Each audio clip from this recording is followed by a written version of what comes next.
नमस्कार, मैं वृंदा। सोनम रघुवंशी मामले ने भारत के मीडिया को एक मौका दिया था।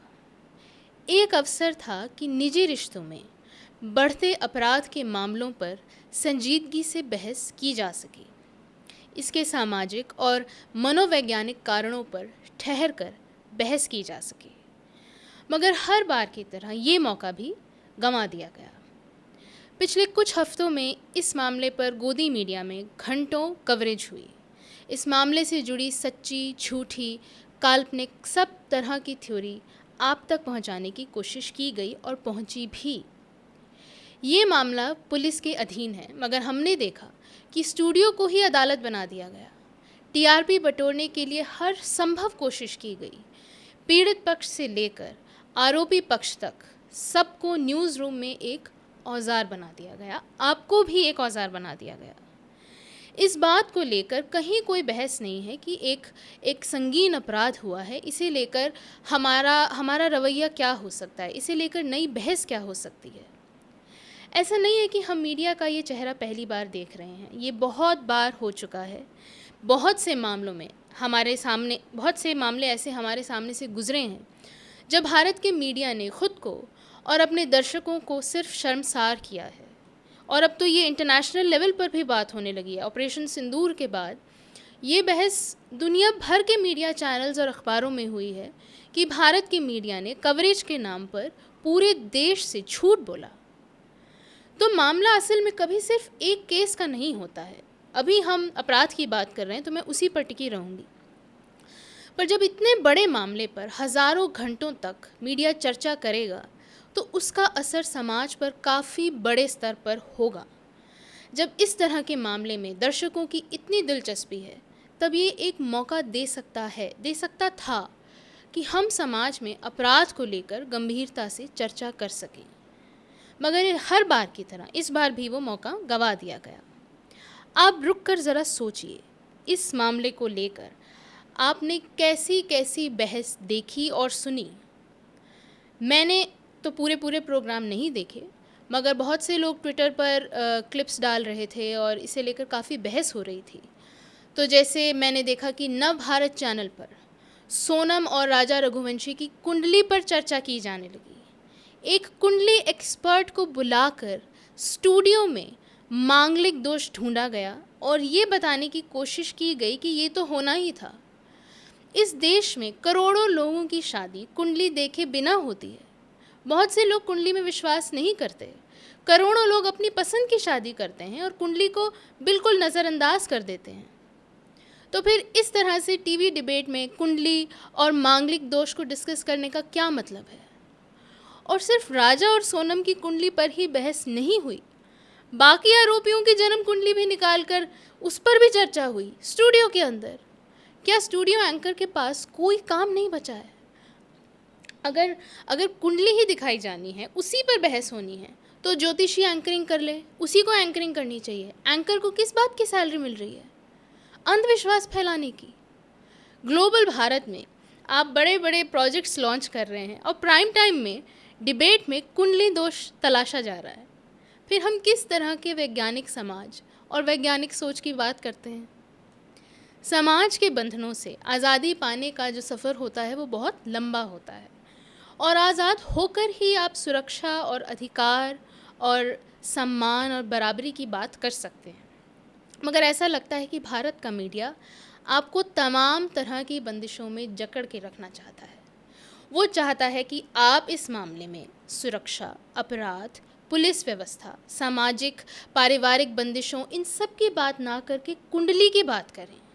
वो चाहता है कि आपको किसी तरह से दिस वर्सेस दैट, ये बनाम वो की बहस में उलझा कर रख दिया जाए, फिर चाहे वो कुंडली हो या राज्य हो या इंसान हो।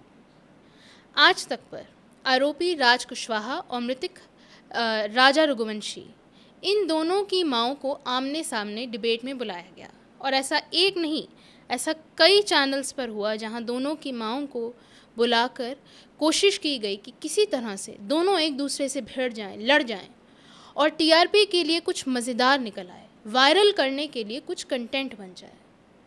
परिवारों के घरों में घुसकर दर्जनों माई घर वालों को घेर रहे हैं, परिवार वाले गुहार कर रहे हैं कि आप प्लीज़ चले जाइए, लेकिन उनके सामने जी न्यूज़ का माइक ला दिया जाता है। ये क्या उनकी निजता का हनन नहीं है? क्या ये प्रताड़ना नहीं है? अभी तक मामला पुलिस के अधीन है, लेकिन टीआरपी की खोज में चैनल कई कई 100 किलोमीटर का सफ़र करके रिपोर्टिंग कर रहे हैं। जहाँ कुछ नहीं है, वहाँ तरह तरह की कहानियों और एंगल को खोज कर ला रहे हैं। सीसीटीवी फुटेज देखकर कहा जा रहा है, एक शो में मैंने देखा, सीसीटीवी फुटेज चल रही है और एंकर कह रहा है कि देखिए सोनम चैटिंग कर रही है। क्या आप सीसीटीवी देखकर बता सकते हैं कि कोई चैटिंग कर रहा है या स्क्रॉलिंग कर रहा है या गूगल मैप चला रहा है या गाना सुन रहा है?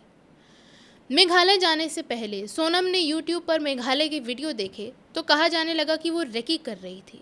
रेकी करना, किसी अपराधी का रेकी करना एक पुलिस इन्वेस्टिगेशन में बहुत बड़ी बात है, उसका एक बड़ा इम्पोर्टेंस है, उस डिस्कवरी का एक महत्व है।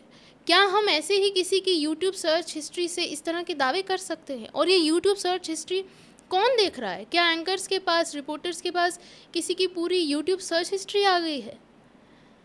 क्या दर्शकों को ये सवाल पूछने का मौका भी मिल रहा है कि ये जानकारी आ कहाँ से रही है?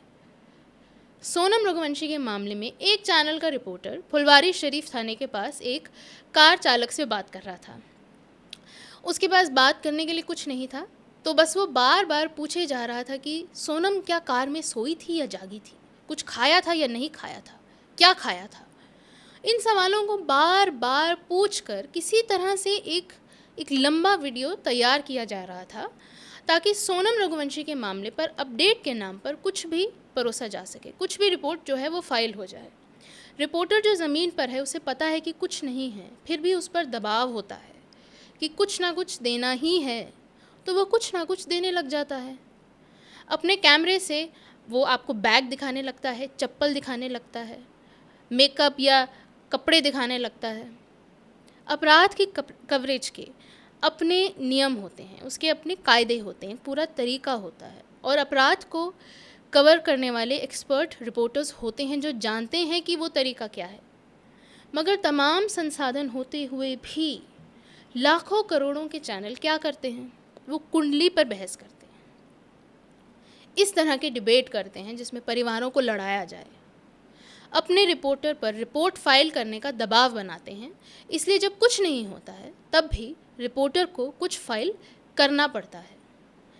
तो ये कहीं से भी, किसी भी प्रकार के पैमाने पर सिर्फ और सिर्फ शर्मनाक है कि गोदी चैनल आपके साथ ये कर रहे हैं।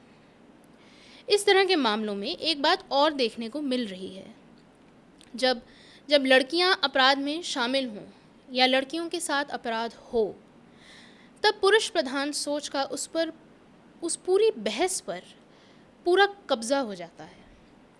अक्सर जब महिलाओं के साथ अपराध होते हैं तो बाकी लड़कियों को सलाह दी जाने लगती है कि उन्हें अपने पहनावे पर, अपने रहन सहन पर, अपने आने जाने पर, घर से निकलने के समय में, इस सब में बदलाव करना चाहिए, अपने ऊपर बंदिशें बढ़ा लेनी चाहिए। और अगर वो खुद ऐसा ना करें तो उन्हें घर में बिठा कर रखने वाले ऐसे बहुत से तंत्र होते हैं जो एक्टिव हो जाते हैं।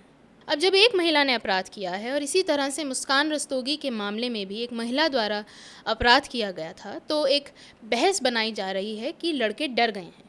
जिनकी नई शादी होने वाली है उन्हें अपनी होने वाली पत्नियों से डर लगने लगा है, लड़कों को प्यार करने से डर लगने लगा है, लड़कों की डोमेन में लड़कियां आ गई हैं, ये सब चल रहा है। महिलाओं के साथ पुरुषों ने हमेशा अपराध किया है, पुरुषों के साथ भी पुरुषों ने ही अपराध किया है। तो क्या पुरुषों को आज तक कभी डर नहीं लगा? अब अचानक से डर लगने लगा है? असल में ऐसा कहकर पढ़ी लिखी लड़कियों को निशाना बनाया जा रहा है। अपनी आज़ादी के लिए बोलने वाली लड़कियां, पितृसत्ता के हिंसा के खिलाफ बोलने वाली लड़कियां, इन सब को लेकर एक छवि बनाई जा रही है कि पुरुषों को असल में उनसे ख़तरा है। पढ़ी लिखी लड़कियां प्लानिंग कर सकती हैं, ख़तरनाक होती हैं। आप सोशल मीडिया पर चल रही बहस को देखिए, ऐसा लगता है कि कोई चश्मा ही नहीं बचा है लड़कियों को देखने का। अपराध में शामिल लड़कियों को कैसे देखा जाए, इसे लेकर कोई समझ ही नहीं है। फेमिनिस्ट शब्द को गाली की तरह इस्तेमाल किया जा रहा है, जबकि सबसे सरल शब्दों में फेमिनिज्म का मतलब है कि पुरुष और मर्द के बीच बराबरी हो, समाज में बराबरी हो। इसी देश की फेमिनिस्ट्स ने सामाजिक बराबरी की कितनी लड़ाई लड़ी है। सिर्फ औरतों के लिए ही नहीं, दूसरे मार्जिनलाइज्ड ग्रुप्स के लिए भी लड़ाई की है। क्या बराबरी की मांग को अपराधी घोषित कर दिया जाना चाहिए? ऐसा नहीं है कि हमारे समाज में बराबरी के अधिकार की मांग करने वालों को अपराधी घोषित नहीं किया गया हो। बार बार हमारे इतिहास में ये हुआ है। मगर क्या ये दुर्भाग्यपूर्ण नहीं है कि इस तरह की घटना और महिलाओं के साथ अपराध के इतने लंबे इतिहास को नज़रअंदाज करते हुए इसे महिलाओं का मजाक उड़ाने और टारगेट करने का मौका बना दिया गया? इस मामले में सोनम रघुवंशी की भूमिका साफ होने से पहले एक और टारगेट भी ढूंढ लिया गया था। राजा रघुवंशी की लाश मिलने के बाद और सोनम के मिलने से पहले के कुछ दिनों में एक पूरे राज्य को ट्रोल किया गया, नस्लवादी टिप्पणी की गई, मेघालय के तमाम लोगों को आपराधिक दृष्टि से देखा गया, तरह तरह की कहानियां बनाई गई। अभी कुछ ही दिन पहले मध्य प्रदेश के मुख्यमंत्री मोहन यादव ने कहा कि परिवारों को भी सोचना चाहिए कि क्या हमें अपने बच्चों को इतनी दूर वेकेशन पर भेजना चाहिए। इसमें दूर की क्या बात है? क्या मेघालय इस देश का हिस्सा नहीं है? क्या भारत का जो पर्यटन मंत्रालय है वो मेघालय को कवर नहीं करता है? और उनकी इस चेतावनी का क्या मतलब है जब आखिर में मामला तो कुछ और ही निकला ना। मोहन यादव जिस राज्य के मुख्यमंत्री हैं, उसी मध्य प्रदेश के युवकों ने जाकर मेघालय में हत्या को अंजाम दिया। मेघालय के मुख्यमंत्री ने कहा है कि देश को मेघालय से माफ़ी मांगनी चाहिए। स्थानीय लोगों में भी इसे लेकर काफ़ी गुस्सा है कि किसी तरह से इंटरनेट पर, सोशल मीडिया में मेघालय को टारगेट किया गया हर तरह से।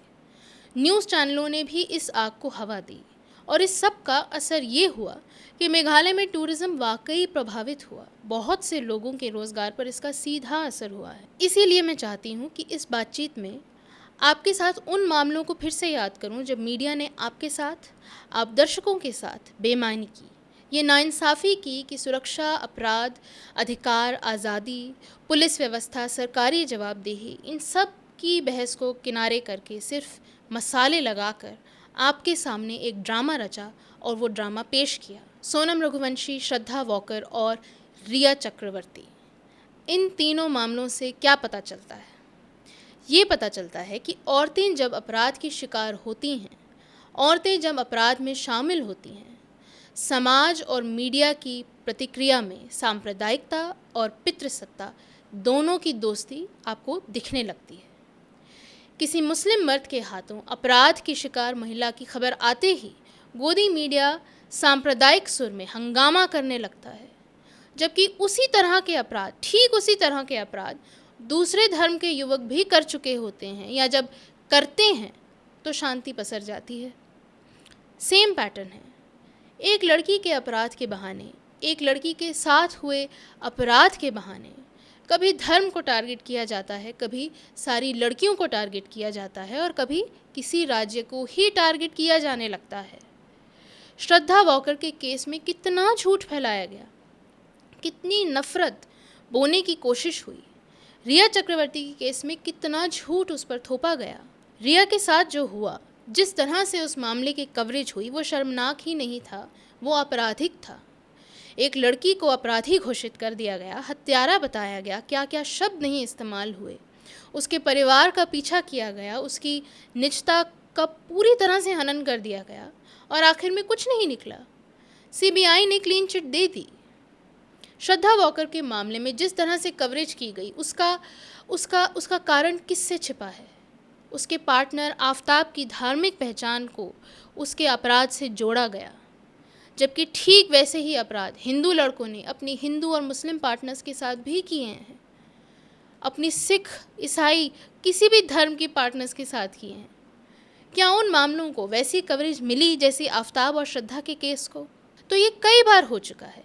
ऐसा नहीं है कि ये गलती पहली बार दोहराई गई है, ये कई बार हो चुका है और हो सकता है इसे गलती माने भी नहीं गोदी मीडिया।